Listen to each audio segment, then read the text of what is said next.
আমার চাকরি প্রার্থী ভাই বোন সবাইকে আন্তরিক অভিনন্দন এবং শুভেচ্ছা জানাচ্ছি নতুন আরেকটি ভিডিওতে।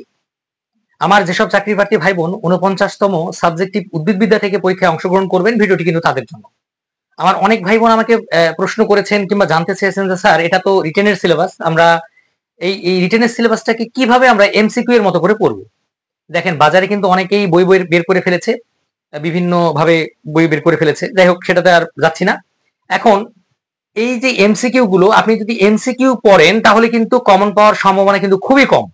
মানে এমসিকিউ আকারের যে বইগুলো রয়েছে সেগুলো যদি পড়েন তাহলে কমন পাওয়ার সম্ভাবনা কম। আপনাকে পড়াশোনা করতে হবে হচ্ছে যে রিটেন বেস পড়াশোনা করতে হবে, অর্থাৎ হচ্ছে মূল বইটি রিটেনের বেইজের পড়াশোনা যদি করতে পারেন তাহলে আপনি এমসিকিউ পাবেন।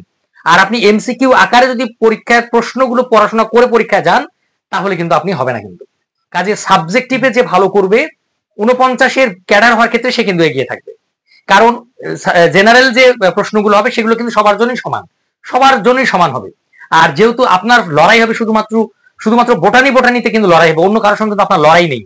যেমন অন্যান্য জেনারেল যে বিসিএস গুলো হয় সেখানে কিন্তু সবার সঙ্গে লড়াই করে, 4 লাখ পরীক্ষার্থীর সঙ্গে লড়াই করে আপনাকে প্রিলিমিনারি টিকতে হয়।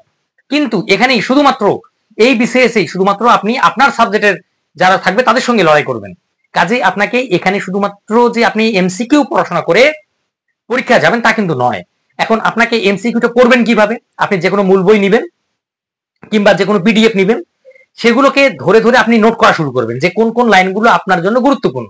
সেগুলো আপনি ওই পিডিএফ কিংবা লাইনগুলো পড়বেন। দেখবেন যে প্রতিটা টপিকের জন্য কিন্তু 6, 7, 8, 10 পেজের বেশি কিন্তু পড়া না। কিন্তু প্রতিটা টপিক মানে 1 নম্বর 2 নম্বর মাইক্রোবায়োলজি যদি 1 বলি, তারপরে 2 আছে 3, এরকম করে 5-7টা করে পেজ কিন্তু প্রতিটা টপিকের জন্য। কাজেই প্রতিটা টপিক যদি আপনি ধরে ধরে যে কোনটা এমসিকিউ এর জন্য লাইন ইম্পর্টেন্ট সেগুলো আপনি নোট করে ফেলবেন।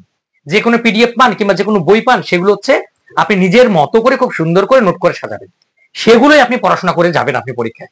কিন্তু অন্য কেউ আপনাকে বই বানিয়ে দিল এমসিকিউ এর মতো করে, যে কোনটি টি2 ভাইরাস কিংবা কোনটি ব্যাকটেরিয়া জনিত রোগ ক খ গ ঘ এরকম করে দিল, সেই বই পড়ে আপনার কোনো কাজে লাগবে না।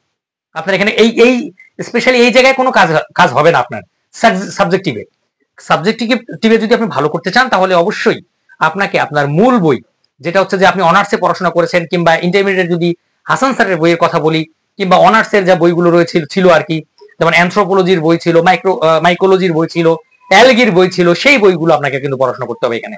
কাজে ওই বইগুলোর মূল বইগুলো ধরে ধরে আপনি যদি পড়াশোনা তাহলে কিন্তু হবে।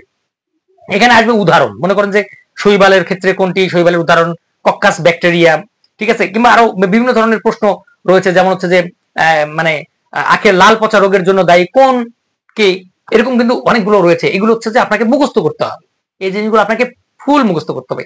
এনথ্রোপোলজির যে আপনাদের ঔষধি গাছগুলো রয়েছে সে সম্পর্কে আপনাকে জানতে হবে এগুলো। তারপর হচ্ছে যদি জেনেটিক্স এর কথা বলি, জেনেটিক্স আপনাকে বুঝতে হবে, ঠিক আছে। কাজে এই জিনিসগুলো আপনি তো পড়াশোনা করে এসেছেন, কারণ আপনি জানেন, আপনি এখানে আর ক্লাস করার কিছু দরকার নেই।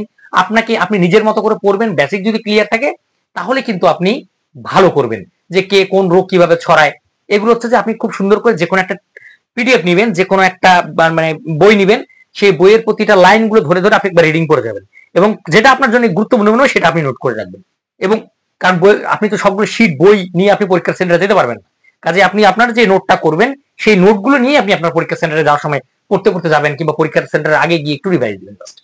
এই যে আমি যে কথাগুলো বললাম, যে এইগুলো হচ্ছে যে আপনি যদি করেন, আমি যে ফর্মুলাটা বললাম, প্রসেসটা বললাম, আপনারা এইভাবে একটু পড়াশোনা করেন। এভাবে যদি একটু পড়াশোনা করতে পারেন, আমি মনে করি যে আপনাদের মানে সাবজেক্টিভের যে প্রিলিমিনারি যে পরীক্ষাটা হবে সেটাতে কিন্তু আপনি ভালো করবেন।